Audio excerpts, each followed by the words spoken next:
السلام عليكم ورحمة الله وبركاته. أهلا بكم في مطبخ شيزان تاج الدين. دلوقتي هنعمل معاكم الممبار وازاي ننضفه.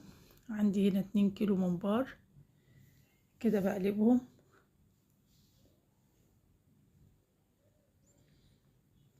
تشطفيه كويس وتنضفي مكان الدهن، حاجات الدهون اللي فيها بواقي من الذبيحة. بعد كده تنضفيهم كويس وتقلبيه كله على الوش التاني الناحية التانية تحت الحنفية خالص اهوت.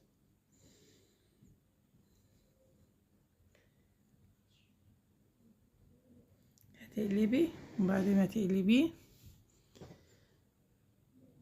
تنضفيه بالسكينة، او في ناس بينضفوه ان كان عندك جلدة انبوبة، بس انا بصراحة برجح السكينة لان انت بتتمكني كويس في النظافة.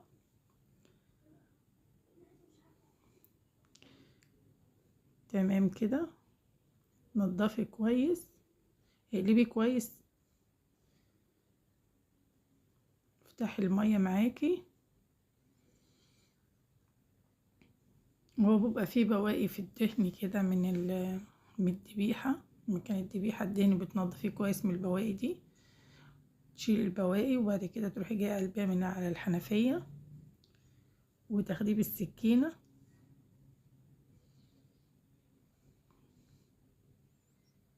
يا رب تجربيه وتقولي لي رأيك ايه، وان شاء الله هيبقى كويس معاكم.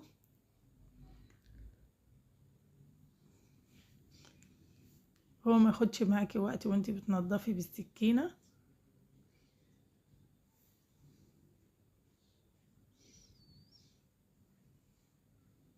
تمام كده،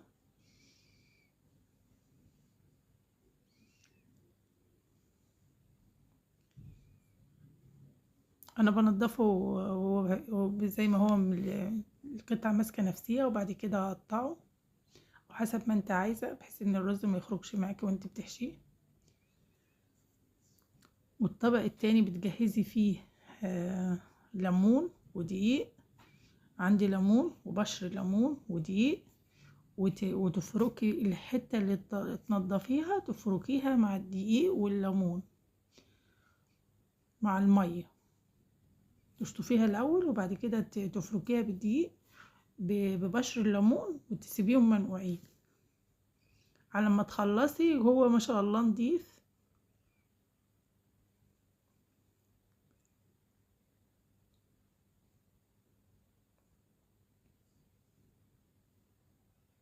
تمام كده،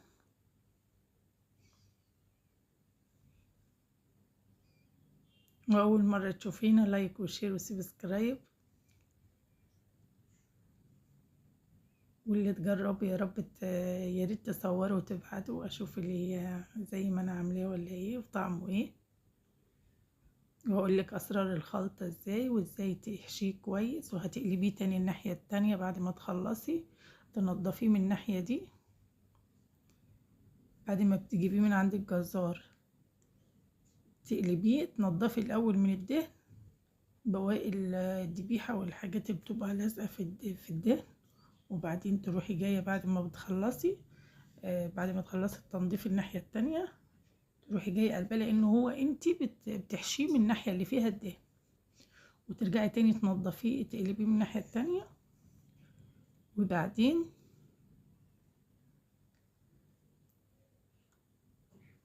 تحشي على الناحية اللي فيها الدهن، تنضفيه تاني كويس، تشطفيه برضو تقلبيه الناحية التانية وتشطفيه ما شاء الله ابيض وكويس ازاي وجميل.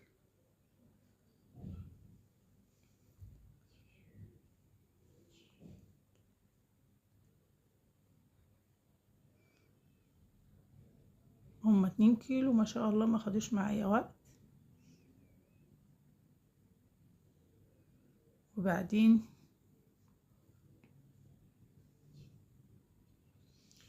بعد ما بتنضفيه وتقلبيه بتجيبي بتحضري الطبق فيه دقيق وبشر ليمون، ما تنسيش لان ده عشان الريحة بتاعته يبقى نضيف معاكي.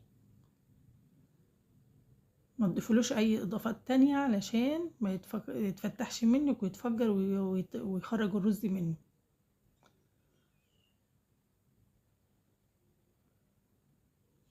هو الدقيق وبشر الليمون فقط لا غير، والقطعة اللي تنضفيها تشطفيها تاني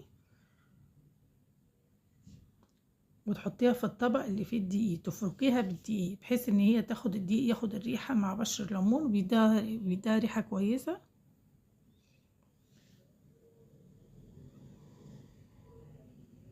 ما يكملش نص ساعة نقع او ساعة حسب نظافة الممبار نفسه، لان الحاجات دي يعني ما تطوليش فيها في الركنة كتير عشان ما تبوظش منك. كده خلصت ما شاء الله. اللهم صل وسلم وبارك على سيدنا محمد. بسم الله ما شاء الله.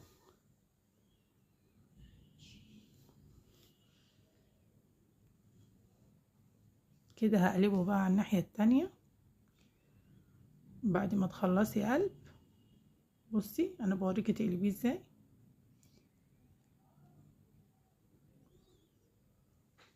بحيث اللي بعد التنظيف يبقى فيه حاجات تانية بتنزل، فبتشطفيه وترجعي تاني ترجعيه تاني على الناحية اللي انتي نضفتيها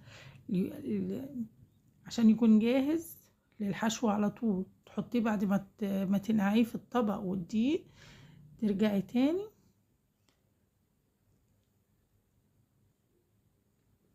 تشطفيه وتقلبيه تاني وتحطيه في مصفى بعد ما بتنقع، بحيث ان هو يخرج المية اللي باقية من التشطيف بتاعه.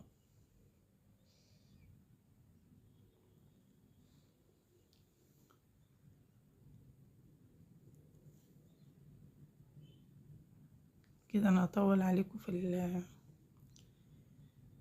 الفيديو،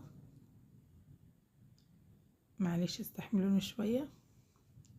كده خلصت وقلبته، اوريك ازاي بقى تقلبيه الناحية التانية.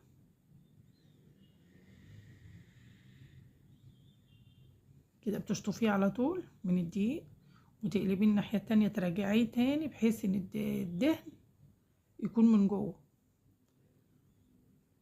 لان الحاجات دي يا جماعة اهم حاجة فيها النظافة. إن كانت كان الممبار او الكرشة او الكوارع، الحاجات ديت لازم النظافة بتاعتها. ويستحسن الانسان يعني ان احنا ننظفها في البيت، تضمن النظافة.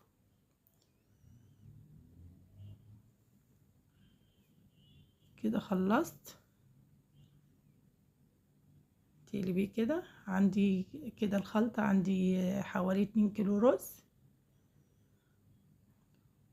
وعندي فلفل اخضر، وعندي توم، وعندي بصل، وعندي طماطم تقطعيها. وعندي هنا نزلت الاول بالبصل وبالثوم والطماطم، تضربيها في الكبة ما تضيفلهاش مية او تقطعيها.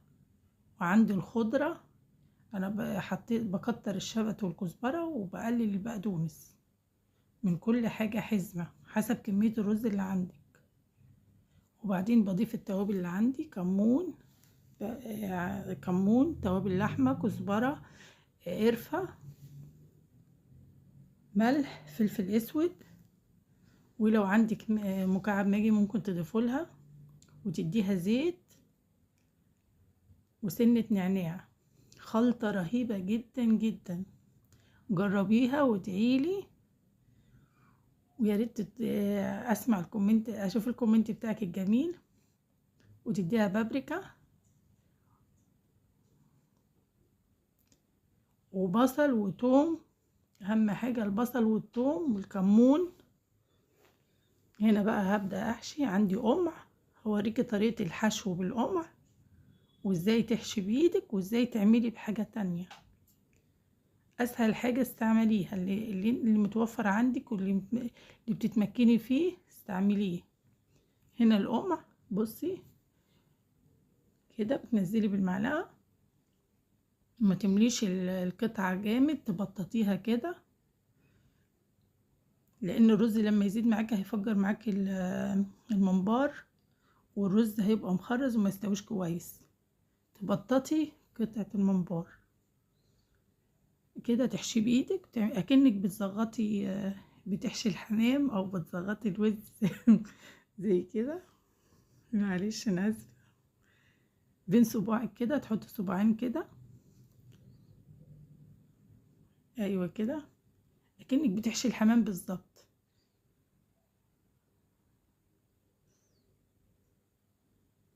وتبططيها، ما تمليش تكتمي القطعه، الممبار نفسه ما تحشوش جامد، ما تملي القطعه جامد عشان ما تفجرش منك. بططيه كده، هو لما تيجي تنزليه في الميه هيقفل من الجناب. تبططيها، ما تكتمهاش، اهم حاجه. هنا اعمله كمان لو عندك ازازه ميه نظيفه، بتشيلي الزور بتاعها كده وتعملي بيه. وده اسرع حاجه بصراحه، انا بعمل بيها على طول. بس انا بوريك ازاي تعملي، واسهل طريقه للبنات اللي هم ايه، اول مره تعملوا. ما تعقديش نفسك، اهم حاجه السهل معاكي اعملي بيه.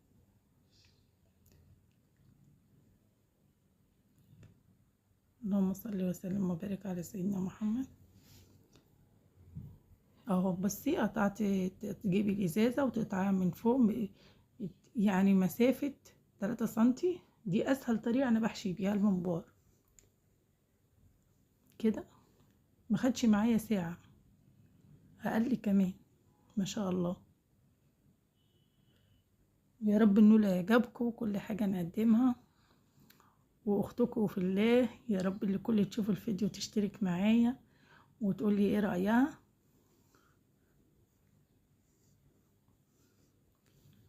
وتجربي الطريقه بتاعتي دي. التوابل ما تنسيش، هنا بصي انا حاطه ميه تغلي على النار.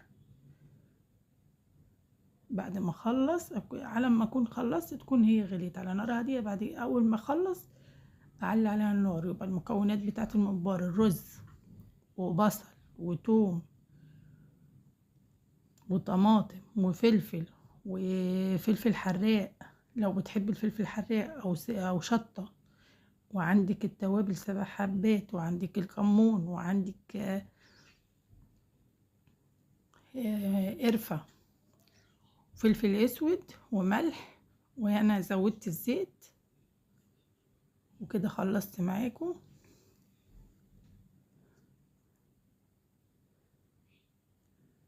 تمام كده. بصي، تبططيه كده خالص بحيث ان هو ما يزيدش ويكتم معاكي، وما يفكش في الميه، يفرقع خالص. تبططي قطعه الممبار كده. وانا حشيته بالازازه، يعني شلت زور الازازه كده من والفوهه بتاعتها من تحت، الفتحه بتاعتها بتاعت الغطا، تشيلي الغطا وتعملي بيها. تمام كده.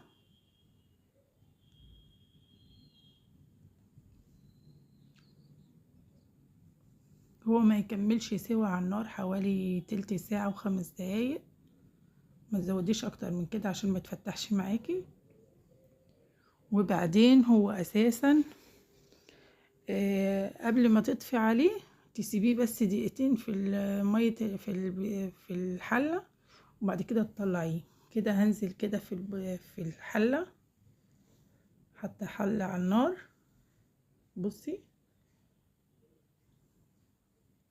حتى حلة على النار، حطيت فيها ملح وكمون وحبهان وورق لورا. ملح وكمون وحبهان، توابل نفس التوابل اللي انا حطيتها. ويا ريت يكون حصى، تبقى بتدي طعم اجمل. ولو عايزه تحطي بوكيه جرنيل، او تحطي جزر، تحطي كرفس، تحطي بصل، اللي انتي المتوفر عندك. حبهان، ورق لورا، كمون، فلفل اسود، 7 حبات مطحونه كده. نزلت بيه وتعلي عليها النار وتغطيه. ما ياخدش معاكي تلت ساعة و5 دقايق. تشيكي عليه تشوفي الحباية كانت استوت معاكي. من القطعة اللي انت حاشياها، تشيكها على الرز من القطعة نفسها اللي انت حاشياها، قطعة الممبار. تمام.